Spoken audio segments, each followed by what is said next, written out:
Breaking news! Defense Secretary Gilberto Teodoro Jr. lalo pang paunlarin ang militar ng Pilipinas. Magdagdag pa ito ng mga kagamitan pandigma. Samantala, dalawang barko ng China Coast Guard ang umalis sa Batanes matapos i-radio challenge umano ng Philippine Coast Guard. Ito ang ating tututukan ngayong araw na ito. Saglit lang ito mga kababayan, kaya humanap na ng pwesto. Tara na, umpisahan na natin ito.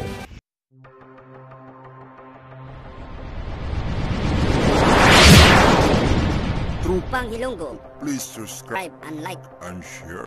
Ayon umano sa balita, dapat umano mabilis na umunlad ang militar ng Pilipinas dahil sa mga banta sa isang malaya at bukas na riyon sa Asia Pacific.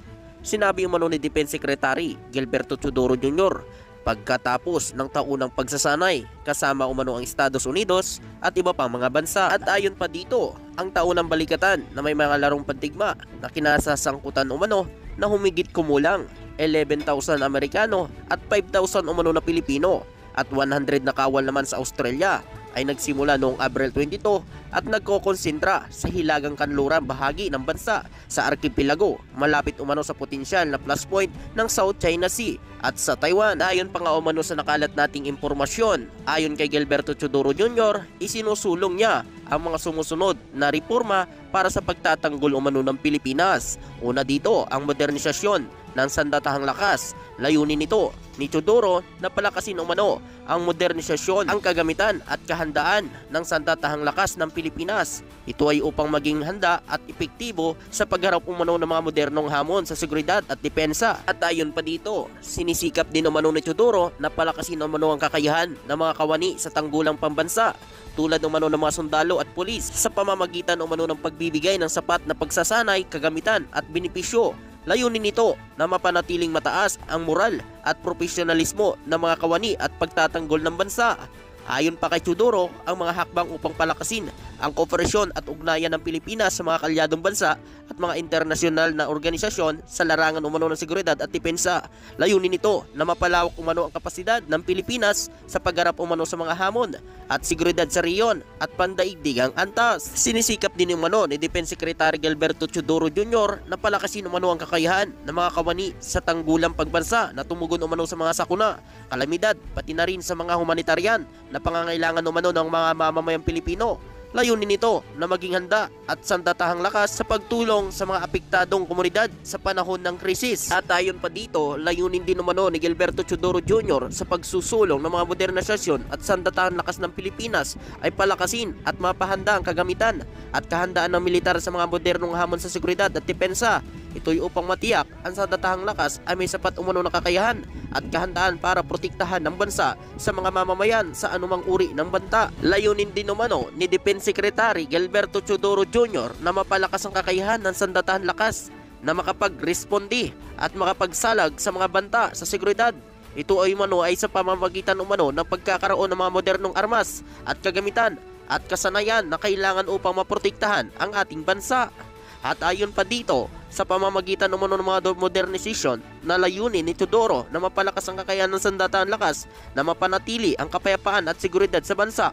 Ito umano sa pamamagitan ng pagpapalakas ng mekanismo at estratehiya sa pagkontrol at pagpigil sa mga banta sa seguridad. Ayon pa dito, layunin umano ni Defense Secretary Gilberto Teodoro Jr. ang pagsusulong ng mga modernization at sandatahang lakas ay mapalakas ang kakayahan ng militar upang maging handa at epektibo sa pagharap umano sa mga modernong hamon at banta sa seguridad ng bansa. Ayon pa nga umano, inaangkin umano ng Beijing ang halos buong South China Sea na tinatanggal umano ang mga kalabang pag-aangkin mula sa ibang mga bansa, kabilang ang Pilipinas, at isang internasyonal na desisyon na walang legal na batayan ang assertion nito na nag-deploy ito ng daang-daang Coast Guard, Navy at iba pa mga sasakyang pandagat para magpatrolya sa pinag-aawayang karagatan.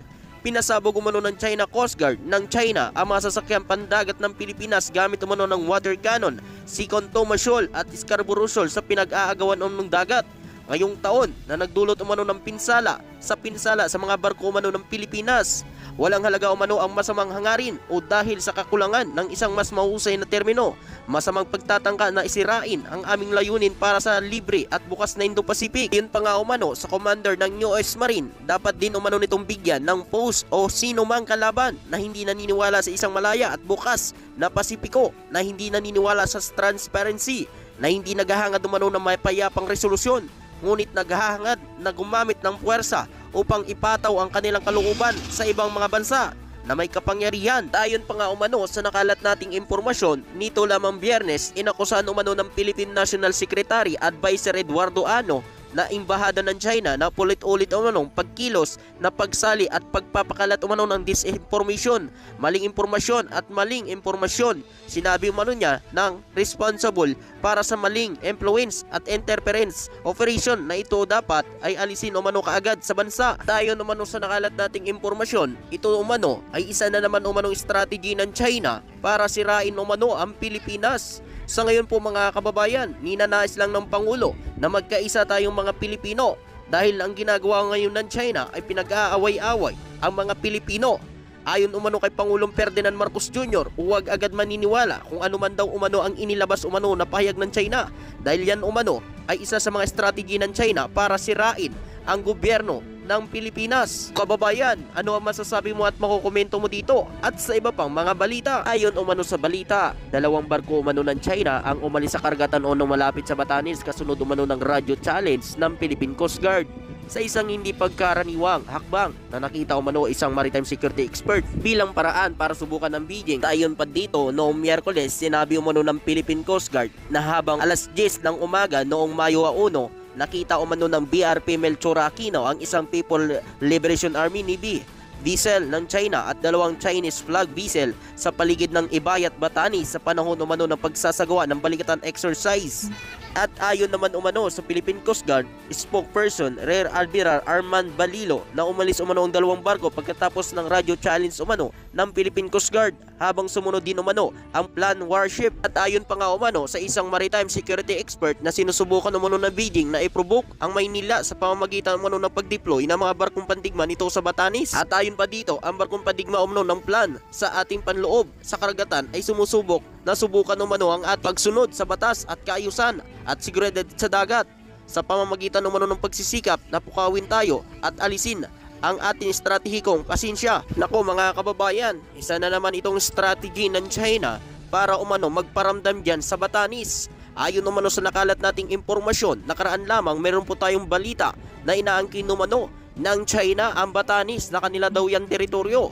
Diyan umano ay illegal umano ang Pilipinas na nag-occupy dyan sa Batanes. Subalit ito umano ay pasok sa exclusive economic zone ng bansa.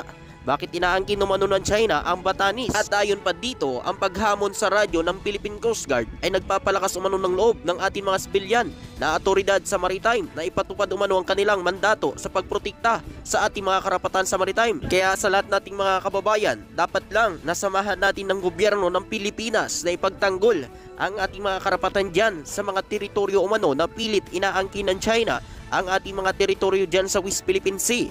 Ito po mga kababayan, ng laban ng ating mahal na Pangulo ay laban po yan ng lahat ng mga Pilipino. So ikaw kababayan, ano ang masasabi mo at makukomento mo dito? Siyempre hanggang dito na lang. Maraming salamat po.